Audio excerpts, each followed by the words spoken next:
नमस्कार भाइयों और बहनों, ये कोविड की महामारी के बारे में तो आप सब जानते ही हैं। रोज़ आप न्यूज़पेपर में, टीवी में इसके बारे में सुन ही रहे हैं। और एक डॉक्टर होने के नाते मैं ये अपना धर्म समझती हूँ कि मुझे इसके बारे में जितनी जानकारी मैं आपको दे सकती हूँ, अवगत करा सकती हूँ, वो मेरा धर्म बनता है। ये बीमारी जो है ये अब अपने कदम बड़े शहरों से छोटे शहरों की तरफ भी बढ़ा रही है और गांव तक ये पहुंच गई है। तो गांव में जो लोग हैं उनके पास साधन भी कम हैं, दवाइयाँ भी कम हैं, डॉक्टर भी कम हैं।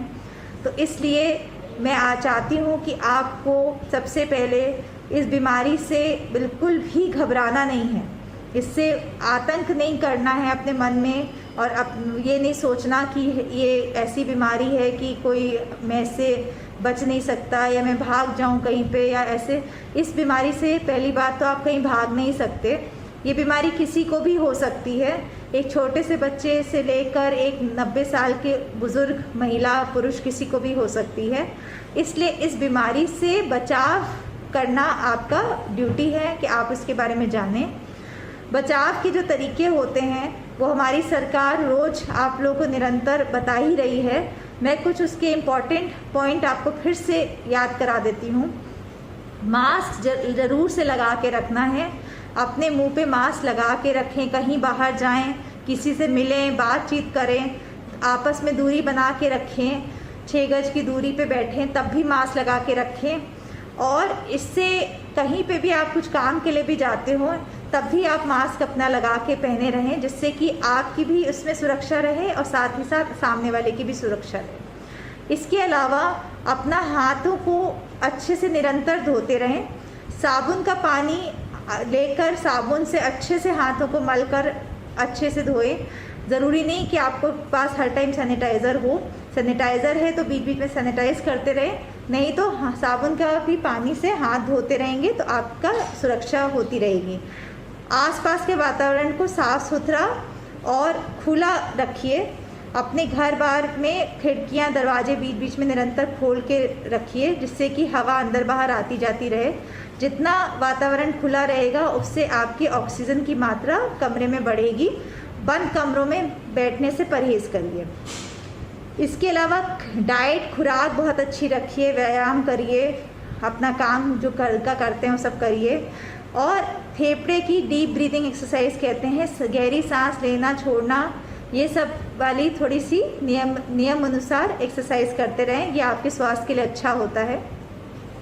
इसके अलावा यदि आपको कोविड हो गया, इसके बावजूद आपको कोविड बीमारी इन्फेक्शन हो सकता है, तो इससे घबराइए नहीं। सबसे पहले आपको मालूम होना चाहिए कि ये इन्फेक्शन के लक्षण क्या होते हैं। बुखार, खांसी, जुखाम, गले में दर्द, शरीर में दर्द, टूटन, दस्त, कोई शरीर में चकत्ते, लाल चकत्ते पड़ जाएं, आँखों में लालीपन आना, ये सब कोई भी लक्षण आपको हो रहे हैं तो इसको साधारण लक्षण ना माने। ये ना सोचें कि हमें हर साल जुखाम, खांसी, बुखार होता है तो ये वही है, या किसी डॉक्टर ने कह दिया, हमारे हकीम ने कह दिया कि हमारा तो ये टाइफाइड का बुखार हो गया है, मलेरिया का बुखार हो गया। कृपया इसको साधारण बुखार ना माने। इस समय जो भी है वो कोविड ही है। चाहे आपको हो सकता है इसके साथ टाइफाइड भी हो जाए, डेंगू भी हो जाए, परंतु बेसलाइन पे कोविड इन्फेक्शन मान के चलें कि ये हमें कोविड ही हुआ है और उसका इलाज उसी समय शुरू कर दें। कोविड कोई बहुत बड़ी कोविड इन्फेक्शन का मतलब ये नहीं कि आपको किसी ने गाली दे दी। इस समय घर घर में कोविड हो रहा है, तो इसलिए इससे आपको इसको समझना है, सही समय पे पकड़ना है और इसका इलाज कराना है। जैसे ही इसमें से कोई भी लक्षण लगे उसको कृपया छुपाइए नहीं। अगर आप उसको छुपाएंगे तो आप अपनी तो जो अपना तो नुकसान कर ही रहे हैं, साथ में इस इन्फेक्शन को आप अपने घर वालों को भी स्प्रेड कर रहे हैं, अपने मित्रों को और लोगों को भी स्प्रेड करेंगे।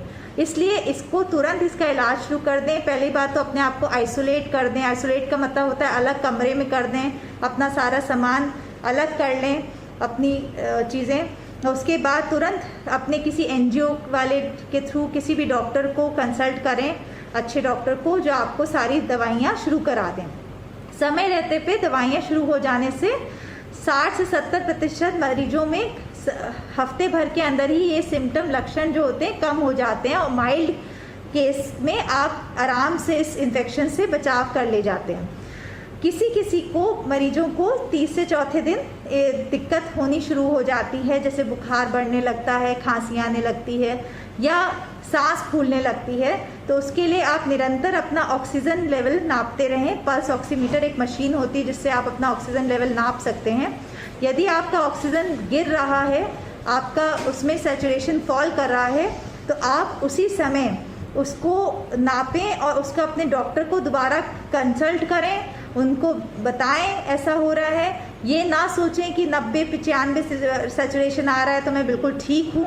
सैचुरेशन लेवल ऑक्सीजन का शरीर में अगर गिर रहा है और शुरुआती दौर पे ही आपको और दवाइयाँ ऐड कर दी जाती हैं तो आपका निमोनिया होने का रिस्क कम हो जाता है। ये ना सोचें कि जब मेरा 80 या 70 पे सैचुरेशन गिरेगा, जब बहुत तकलीफ बढ़ जाएगी तभी मैं अस्पताल जाऊँगा या जाऊँगी। आप समय रहते पे अपना सब जांचें कराएं। आपके डॉक्टर आपको कुछ ब्लड टेस्ट बताएंगे, सीटी स्कैन बताएंगे।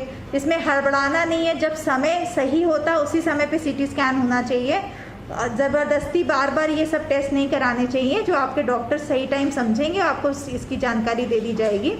उसके अलावा जब आपका ये जांच हो जाए, उसमें अगर आपकी दिक्कतें बढ़ रही हैं, आपको लग रहा है कि आपको आराम नहीं मिल रहा है, तो समय रहते जाके किसी अच्छे अस्पताल में एडमिट होकर भर्ती होकर प्रॉपर इलाज कराएं।